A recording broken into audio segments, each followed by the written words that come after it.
Welcome back. Today we're talking about how to ask for support without blaming.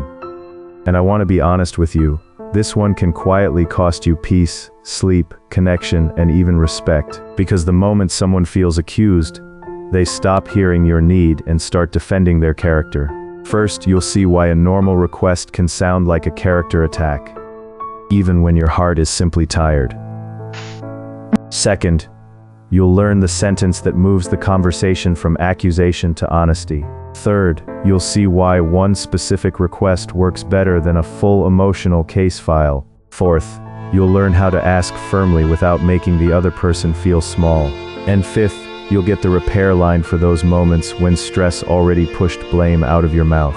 Rule 1. Remove the courtroom before you speak. Blame often hides inside words like always, never, and you don't care. Honestly, those words can feel true when you're hurt, but to the other person, they sound like a verdict. Before you ask for support, pause and remove the trial language. Try this simple check. If your sentence could be answered with, "That's not true," rewrite it. Instead of, "You never help me," say, "I'm feeling overloaded tonight and I need help with one thing." Same pain, less attack. That small shift keeps the door open. Rule 2. Lead with the feeling, not the file. When we feel unsupported, we often bring receipts. Last Tuesday, last month, every time this happened. I get why. You're trying to prove the pain is real.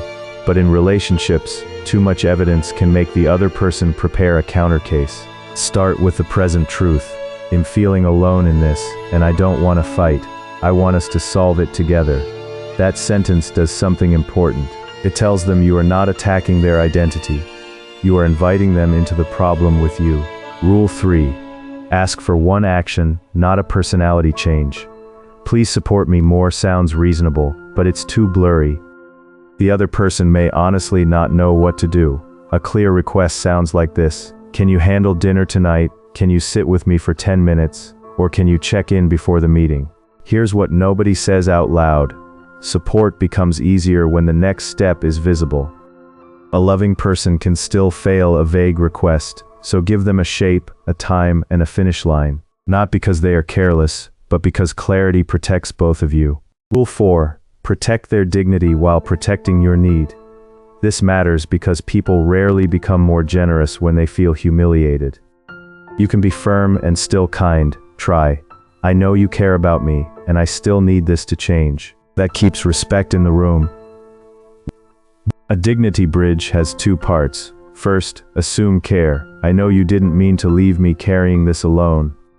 Then name the boundary. "But I can't keep doing it this way." It is honest without being cruel, and sometimes that is the exact tone a relationship needs. Rule 5.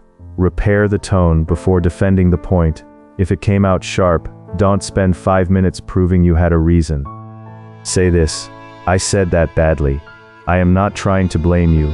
I am trying to ask for help because I am overwhelmed." That repair can save the whole conversation. This actually hit me differently when I understood it. Repair is not surrender. Repair protects the real need from getting buried under tone, pride, and old wounds. You are not giving up your need. You are giving the other person a better chance to hear it. If this helped you see one conversation differently, save this video before the next hard talk. And subscribe, because the next video will give you a simple 3-sentence script for asking for emotional support without sounding needy, angry, or apologetic. Here's the actual good news. Asking for support is a skill, not a personality trait. You can learn it. You can mess it up and repair it. So tell me in the comments, when you ask for support, what usually gets in the way first? Fear of sounding needy, anger from feeling ignored, or not knowing what to ask for?